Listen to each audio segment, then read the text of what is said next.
Hello, everyone. Hope you're doing all right. Today, I will be reading Chapter 8 of The Soldier's Widow, the second story from my crime anthology, Life Star Corners. It's this right here. In case you're wondering, you may have noticed that I seem to be wearing the same shirt for multiple videos. It's because I actually do multiple videos at once, and I just upload them at later days. So that's why I'm doing it. It's not because I'm dirty or nasty or anything like that. Anyway, so let's continue. Chapter 8. Mom, we need to leave this up to the police, Sam urged as they entered Janine's home. Let them handle this.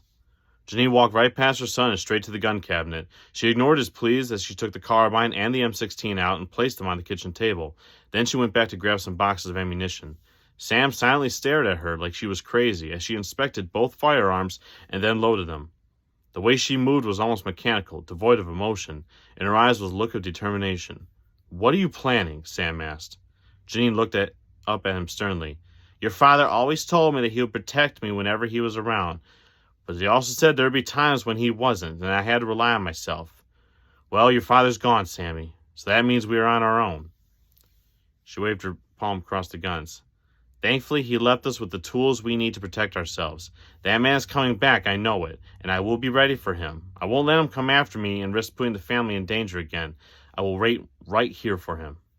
Sam looked out the front window. He may not show up at that police car parked across the street, he commented. They won't be out there forever. Something will happen and they'll pull him off the assignment. Sam smirked. I bet I can think of something. Janine slammed her palm on the table. You're not getting in any more trouble, Sammy.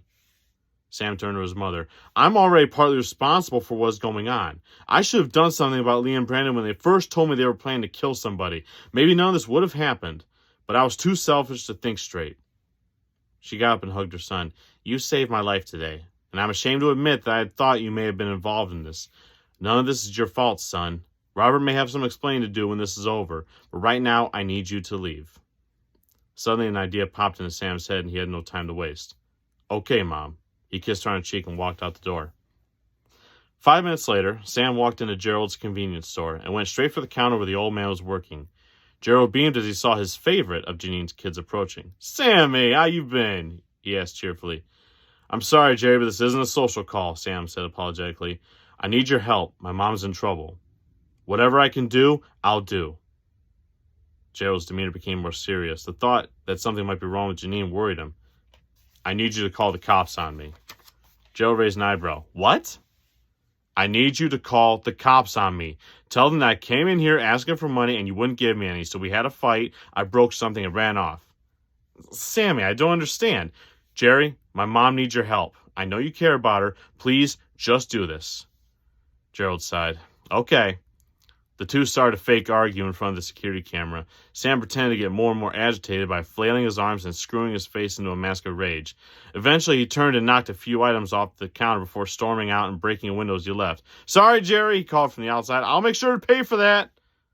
Jesus, Gerald muttered as he dialed 911 on his phone.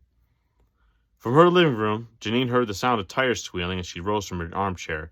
She looked out the window and saw the police cruiser peel off down the street. Instantly, she realized Sam must have done something. That boy was the most frustrating person on the face of the earth. But it must have been for her. Whatever he did, it worked as the cops left the vicinity. Just then, she heard glass shatter from what sounded like the master bedroom. She grabbed the M16 and crept as quietly as she could toward the sound. This was no coincidence. Lee had come back to finish the job. Janine was about to turn the knob to the bedroom when she felt a presence from behind. She turned and came face to face with Lee's pistol aimed straight for her heart. His face was scratched and bruised and bloody, most likely from running through bushes to escape the police. His eyes were dark, almost red, and the gun shook in his hand. You fucking bitch, he snarled. All you had to do was fucking die. You don't have to do this, Janine advised. You can just walk away. My car's fucked and the police are looking for me, and you killed my best fucking friend. This is all I have left. He cocked the hammer back and raised the pistol. Janine closed her eyes and braced for the bullet's impact. The gun boomed, but Janine didn't feel the bullet hit her. Yet she heard the shot. Did he miss? She opened her eyes and saw Lee staggering. A look of pain was on his face.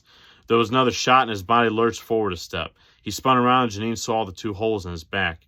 After the third shot, Lee's head jerked back, and he fell backward. Janine looked past the body at Sam holding the carbine. He looked down at Lee before back up at his mother. Dad taught me a few things, too. She dropped the M16 and stepped over Lee's body. Sam carefully laid the rifle against the wall and hugged his mother. Both the hitmen were gone, but it wasn't over yet. This concludes the reading of Chapter 8 of Lifestar Corners. Again, it's available on Amazon for paperback, Kindle, and Kindle Unlimited. If you would like a signed copy, you can hit me up on my personal email, which is on jamesmichaelsbooks.com. While you're there, please sign up for my email subscription so that you can get updates on upcoming books, content, book deals, events, things of that nature. Goodbye.